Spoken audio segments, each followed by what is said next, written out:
Salut tout le monde, on se retrouve aujourd'hui pour parler de la série The Night Agent saison 1. Il s'agit d'une série Netflix où nous suivons les aventures de Peter, un agent du FBI. Il assure le night action de la Maison Blanche et une nuit, il va répondre à l'appel de détresse de Rose, une experte en cybersécurité. Peter et Rose vont alors se retrouver en plein cœur d'une histoire de conspiration. Dans cette vidéo, il n'y aura pas de spoiler, j'ai adoré cette série, vraiment je vous la conseille si vous ne l'avez pas vue, mais pour autant je n'ai pas envie de parler de l'histoire en détail, donc il n'y aura pas de spoiler. Alors oui, j'ai adoré cette série, mais il faut savoir que c'est le genre de série que je ne regarde pas, puisque ce n'est pas le genre de série que j'apprécie. Autant les séries d'enquête j'apprécie, mais dès qu'il y a des complots, et en plus des complots politiques, eh bien je n'apprécie pas du tout en fait ce genre de série. Beaucoup comparent The Night Agent avec The Bodyguard ou La Recrue, alors pour ma part The Bodyguard je ne l'ai absolument pas vu, ça m'intéresse pas spécialement, et La Recrue j'ai essayé, j'ai regardé je pense 3 épisodes et j'ai lâché parce que je n'ai pas apprécié. Du coup j'ai été agréablement surprise de voir que dès les 10-15 premières minutes j'avais accroché totalement à The Night Agent.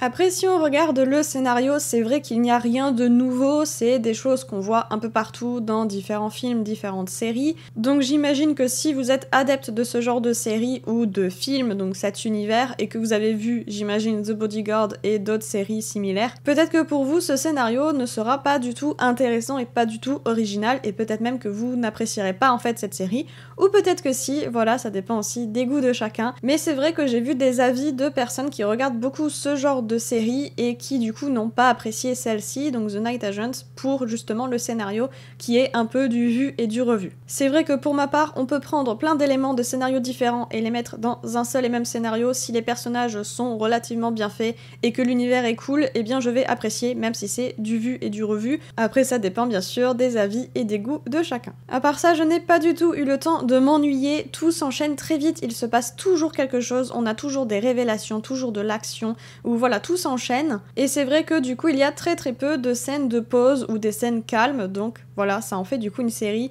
qui va vite, ou du moins on a l'impression qu'elle va vite puisque le rythme est assez soutenu. Et du coup, je n'ai pas eu le temps de m'ennuyer et les épisodes sont passés vraiment vite. Ce que j'apprécie quand même beaucoup dans les séries de complot, c'est qu'on ne peut se fier à personne. On ne peut faire confiance à personne et c'est vrai que j'ai tendance à me méfier même des personnages de confiance. Et bien même eux, j'ai tendance à me méfier parce que je me dis que c'est pas parce qu'ils ont prouvé une fois qu'on peut leur faire confiance que ce sont vraiment des alliés. Et c'est vrai que cette série joue beaucoup là-dessus, donc j'ai trouvé ça plutôt plaisant. Si vous me suivez, vous le savez peut-être, mais dès qu'il y a beaucoup de personnages, dès qu'il y a des noms, j'ai énormément de mal déjà à les retenir, mais aussi à ne pas me perdre. Et c'est vrai que là, j'ai pas eu ce souci, puisqu'il y a beaucoup de personnages, beaucoup de noms, mais pour autant, je n'ai pas été perdue. Ils sont bien introduits les uns après les autres, on a quand même le temps de les assimiler, et c'est vrai que du coup, je n'ai pas été perdue, ce qui est quand même un miracle. Là où ça a commencé à être un peu compliqué pour moi, c'est vers la fin de la saison, donc vers l'épisode 8, les 3-4 derniers épisodes en fait de la saison, ça a été un peu plus compliqué, puisque des fois, on a des personnages qui résument en fait ce qu'il se passe actuellement,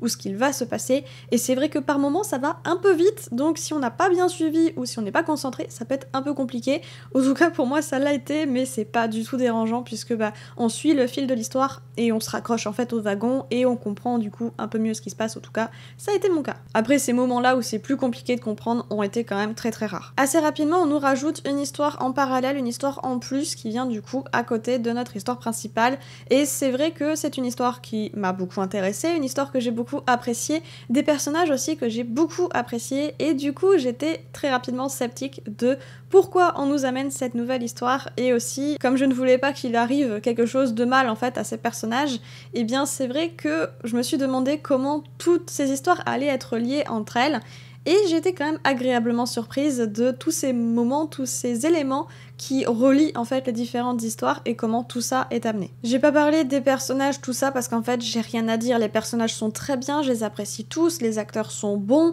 j'ai rien à dire, les musiques ou tout ce qui est bruitage, j'ai rien à dire non plus. En vrai,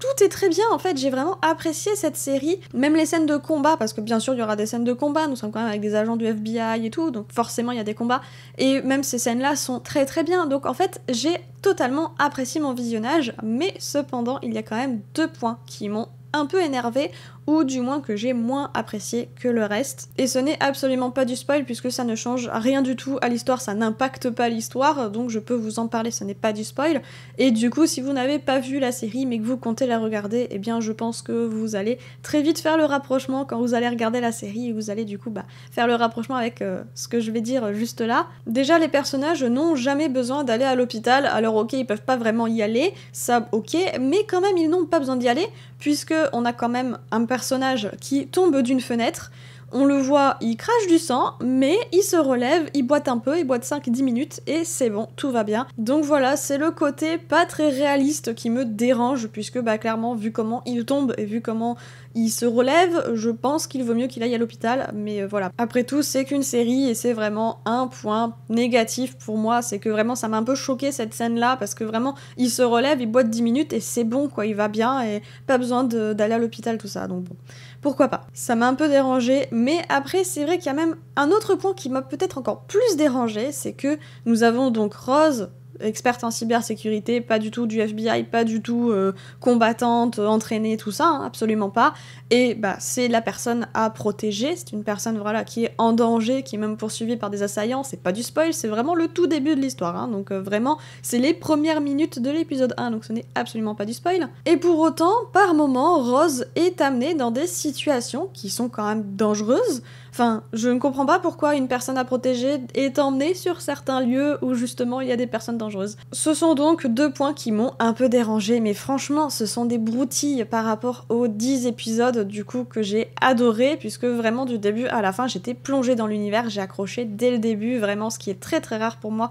Généralement je mets un peu de temps pour vraiment accrocher et être plongée dans l'univers, mais là pas du tout, j'y étais dès le début, et du coup c'est plutôt un point positif. Et du coup voilà, j'ai fait un peu le tour pour cette saison 1, je n'ai juste pas encore parlé de la fin de la saison, sans spoil bien évidemment. Pour moi la fin est parfaite puisque cette fin est à la fois fermée mais à la fois ouverte, donc ça clôture l'histoire est finie. S'il n'y a pas de saison 2, et bien c'est pas spécialement un problème pour moi, la saison 2 n'est pas obligatoire puisqu'on a une fin qui est quand même très jolie, très bien, mais en même temps cette fin est aussi ouverte vers une suite, donc soit on peut l'imaginer, soit on peut tout simplement attendre la saison 2, sachant que la saison 2 vient d'être annoncée par Netflix, donc elle est prévue, donc nous l'aurons normalement en 2024, c'est ce qu'ils ont annoncé. Du coup, bien sûr que je regarderai cette saison 2 en espérant l'adorer tout autant que la saison 1. Voilà, cette vidéo est maintenant terminée, n'hésitez pas à me dire en commentaire ce que vous avez pensé de cette saison 1 de The Night Agent et si vous aussi vous avez hâte de voir la saison 2. Si cette vidéo vous a plu, comme d'habitude, n'hésitez pas à mettre un petit pouce en l'air, ça aide énormément la chaîne, à vous abonner et sur ce, je vous dis à bientôt pour une prochaine vidéo. Ciao!